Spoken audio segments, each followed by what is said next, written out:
नमस्कार मेरे मित्रों, भाइयों बहनों। जैसा ये कोरोना की महामारी, इसमें लगातार आज 2 महीने से ऊपर समय हो गया है कि हम लोग जूझ रहे हैं। और ऐसे समय पर इस महामारी के कारण से हमारी आर्थिक गतिविधियां, इन पर भी बहुत असर पड़ा है। चाहे वो व्यक्ति की आर्थिक गतिविधि हो, परिवारों की हो, अथवा राज्य के अपने राजस्व के नाते से हो। परंतु फिर भी इस काल में हम लोगों ने ये तय किया है कि हर गरीब व्यक्ति की, हर लाचार व्यक्ति की सहायता की जाएगी, चाहे परिस्थितियां कोई भी हो। हमने ये ठाना कि प्रदेश का कोई भी व्यक्ति भूखा नहीं सोएगा। हर व्यक्ति को 2 समय के भोजन की ये जरूर हम चिंता करेंगे। भूख भी, बहुत लोगों के राशन कार्ड इस नाते से बने थे, उनको कठिनाई ना आए, लेकिन बहुत ऐसे जिनके राशन कार्ड नहीं बने थे, उनकी भी चिंता नहीं आने दी। हमने भूख में अंतर नहीं किया और इस प्रकार से सबकी सहायता की। और इस 2 महीने में किसी के भूखा न सोने देने और अंत्योदय के हमारे संकल्प को ध्यान में रखते हुए सरकार ने 27 लाख से अधिक परिवारों को निःशुल्क राशन भी निरंतर उपलब्ध कराया जा रहा है। इसके अतिरिक्त ऐसे 3,70,925 परिवार हैं जिनके पास कोई राशन कार्ड नहीं था। उनके लिए भी हमने डिस्ट्रेस्ड राशन टोकन अर्थात व्यथित राशन टोकन के माध्यम से निःशुल्क राशन उपलब्ध करवाया है। निरंतर अभी भी उपलब्ध करवा रहे हैं। आज तक हमने 2,62,00,000 खाने के पैकेट तथा 12,22,000 से अधिक सूखे राशन के पैकेट ये भी वितरित किए हैं। आर्थिक सहायता, परिवार की आय की कमी के कारण से किसी की भी दैनिक जरूरतों की पूर्ति में कोई दिक्कत ना आए, इसके लिए भी हमने पिछले 3 महीने में 15,09,108 परिवारों को 636 करोड़ रुपए की राशि आर्थिक सहायता के नाते उपलब्ध करवाई है। ये राशि लाभार्थियों के बैंक खातों में सीधे ट्रांसफर की गई है। प्रति मास 4,000 रुपए से लेकर और 5,000 रुपए तक ये राशि उनको दी गई है। जैसा हमने सुना है, नर सेवा नारायण सेवा। और आजकल लॉकडाउन के समय पर जो दिशा निर्देश हमको MHA के मिले, उसमें सोशल गैदरिंग्स, रिलीजियस गैदरिंग्स ये भी बंद हुई। मंदिरों में भी जो लोगों का सामान्य आना जाना था वो भी बंद हुआ। नारायण सेवा में तो खलल पड़ा, लेकिन मुझे बताते हुए संतोष हो रहा है कि नर सेवा के माध्यम से हमने इस नारायण सेवा का संकल्प पूरा किया। जो गरीब लोग थे, मजदूर थे, उनकी हर प्रकार की सेवा करने के लिए लाखों प्रवासी मजदूरों को जो हरियाणा में कार्य कर रहे हैं, लॉकडाउन के कारण अपने मूल प्रदेशों में वापस जाना चाहते हैं, उनके लिए हमने बसों का, ट्रेन्स का निःशुल्क व्यवस्था की। हरियाणा से हमने कुल 53 ट्रेन और 4,257 बसों के द्वारा 2 लाख से अधिक मजदूरों को उनके भाइयों तक पहुंचाने के लिए गंतव्य स्थान तक पहुंचाया। पिछले 3 महीने के दौरान मजदूर भाइयों के लिए 600 से अधिक हमने शेल्टर होम्स ये भी चलाए, ताकि उन्हें किसी भी तरह की दिक्कत ना हो। चाहे वो मजदूर पंजाब से आने वाला हो, राजस्थान अथवा जम्मू कश्मीर से आने वाला हो, अथवा हिमाचल प्रदेश से आने वाला हो, गंतव्य स्थान उसका उत्तर प्रदेश, बिहार, मध्य प्रदेश, लेकिन हरियाणा से होकर जाने वाले हर किसी मजदूर की चिंता ये हमने की है। हमने कभी प्रांत को अपनी सीमाओं तक बांधे नहीं रखा, बल्कि हर मजदूर ये हमारा भाई है। हमारा देश एक है, तो एक देश के नाते, एक भाइयों के रूप में हम लोगों ने उनकी सहायता के नाते सहायता की है। और इस समस्या का हल करने के लिए हमको जिस सीमा तक भी जाना पड़ेगा, हम उस सीमा तक जाएंगे। जैसा हमको विदित है कि 18 मई से लॉकडाउन में जो रियायतें दी गई हैं, उन रियायतों में बहुसंख्यक आर्थिक गतिविधियों की ये अनुमति दे दी गई है। हमारे बाजार भी एक सीमा के अंदर खुलने शुरू हुए हैं। हमारी कारखाने, हमारे जो स्मॉल इंडस्ट्रीज है, उनको भी हमने खोला है। सेवाएं भी धीरे धीरे शनय शनय वो शुरू की जा रही हैं। तो इस प्रकार से एक प्रकार अर्थव्यवस्था की गाड़ी को अब हरी झंडी दे दी गई है, ताकि हमारे जो व्यवसायी हैं वो अपना काम पुनः प्राप्त करें और उनको सरकारी सहायता की जो भी आवश्यकता है वो भी हम उनको उपलब्ध करा रहे हैं। फिर भी जो लोग इस अर्थव्यवस्था की गाड़ी को चलाने में कठिनाई महसूस कर रहे हैं, ऐसे लोगों की सहायता के लिए अपने प्रधानमंत्री श्री नरेंद्र मोदी जी ने पिछले दिनों में एक बहुत बड़ा पैकेज 20 लाख करोड़ रुपए का पैकेज इसकी उन्होंने घोषणा की है।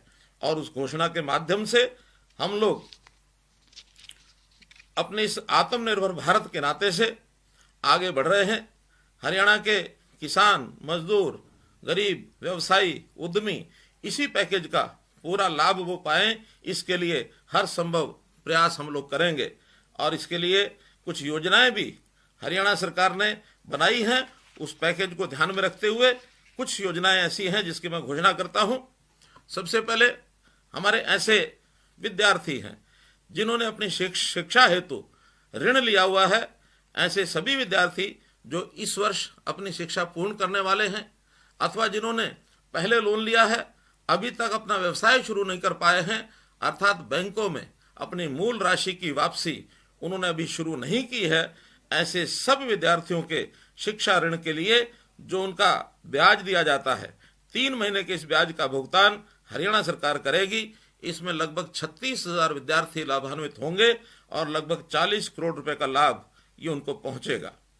इसी प्रकार प्रधानमंत्री जी द्वारा घोषित किए गए जो मुद्रा लोन है उसमें भी शिशु लोन इस नाते से एक बहुत बड़ी राशि की जो घोषणा की गई है, उसमें शिशु योजना में 50,000 रुपए तक के लोन की राशि इसको बैंकों के द्वारा उपलब्ध कराया जाएगा। इस ऋण के लिए कोई कोलेट्रल ये नहीं लिया जाएगा और लगभग 5 लाख लोगों को 50,000 रुपए की कुल ऋण राशि ये हरियाणा सरकार बैंकों के माध्यम से उपलब्ध कराएगी।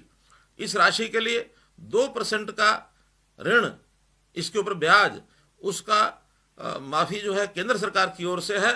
हमने ये तय किया है कि केंद्र सरकार के 2% की इस ब्याज की सहायता के साथ साथ हरियाणा भी अपनी ओर से 2% की जो ऋण के ऊपर राशि, इस ब्याज की राशि की सहायता हरियाणा की ओर से की जाएगी। इस प्रकार से इस ऋण पर कुल 4% की राशि का ये लाभ हो जाएगा। इसी प्रकार से हमारे जो गरीब बंधु जो छोटा मोटा धंधा शुरू करना चाहते हैं, उनके लिए बैंकों के पास DRI की योजना है, डिफरेंशियल रेट ऑफ इंटरेस्ट।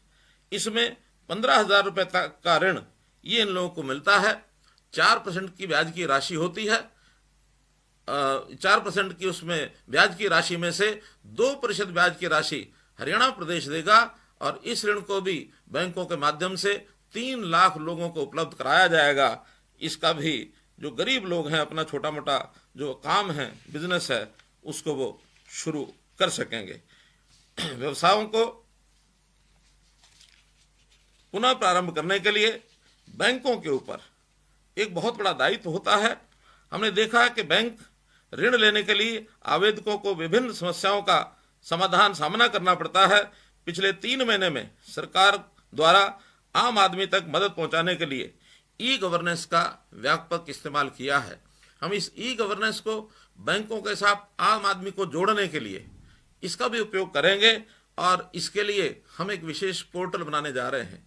बैंकों से जो भी सहायता हमको चाहिए किसी भी स्कीम में, जो अन्य स्कीमों के लिए भी जिसका घोषणा बाद में की जाएगी, उसको भी हम उस पोर्टल के माध्यम से आवेदन कर सकते हैं।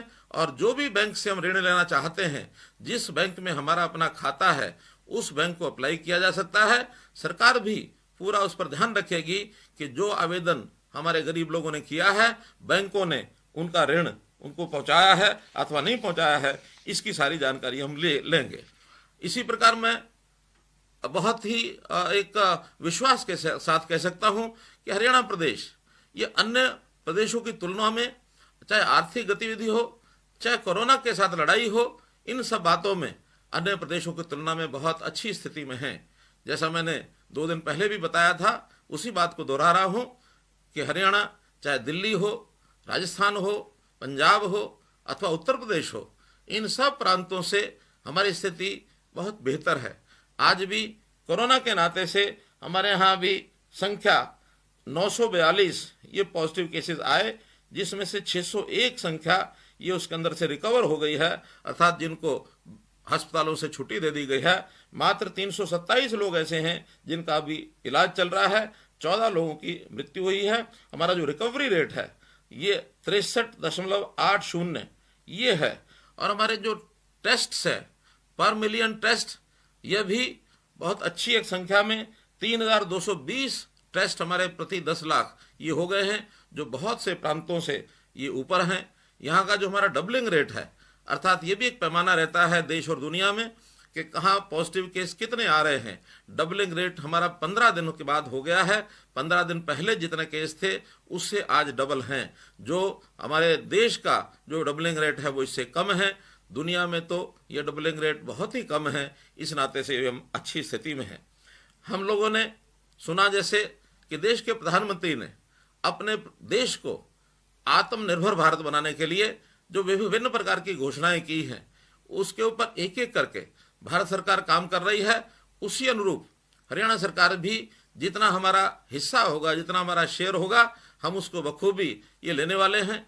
गरीब लोगों की सहायता के लिए, चाहे उनको ऋण लेने की बात हो अथवा मनरेगा जैसे विषय पर काम देने की बात हो, इसमें भरपूर सहायता केंद्र सरकार से हम लेकर के अपने प्रदेश के लोगों को देने वाले हैं।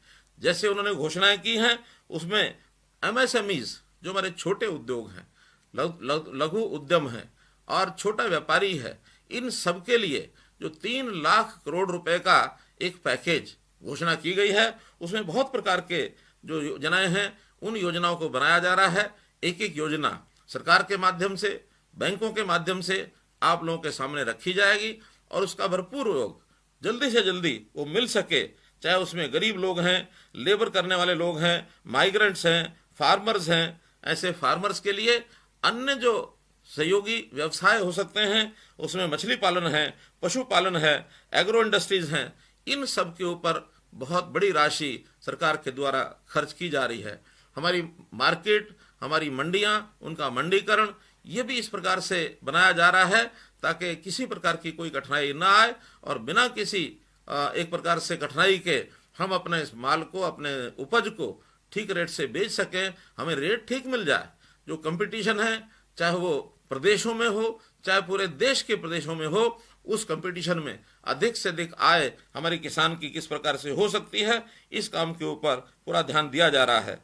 इसी प्रकार चाहे हमारा बड़ा उद्योग हो, कोल है, माइनिंग है, डिफेंस की चीजें हैं, अथवा हवाई सेवाएं हैं, बिजली है, पावर जनरेशन, इस नाते से भी देश और दुनिया में जितने इन्वेस्टर्स हैं उनको बुलाया जा रहा है और उद्योग के नाते उनको जितनी सहूलतें हैं, ईज ऑफ डूइंग बिजनेस के नाते अथवा अन्य अपेक्षाएं, ये सब पूरी की जाएंगी ताकि अपना देश दुनिया के देशों में एक मजबूत देश बनकर के उभरे। जैसा हम जानते हैं कि 21वीं सदी ऐसा माना जा रहा है कि भारत की सदी है। भारत ने दुनिया को बहुत कुछ दिया है। भले अभी तक हम आर्थिक दृष्टि से उस कंपटीशन में नहीं आए थे, लेकिन आज परिस्थितियां बदल चुकी हैं। अब इस कोरोना के बाद हम नई प्रकार की जो भी जीवन जीने की शैली है, उस अनुसार हमको आगे बढ़ना पड़ेगा।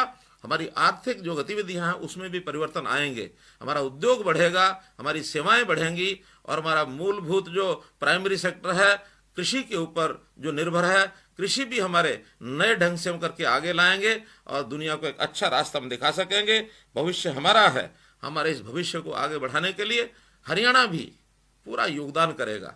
हरियाणा का नौजवान, बालक, पुरुष, स्त्री, सब लोग, चाहे मजदूर हो, दुकानदार हो, चाहे वो किसान हो, कोई भी नागरिक है, कोई भी व्यवसाय करने वाला है, एकजुट होकर के हरियाणा को हम आगे बढ़ाएंगे।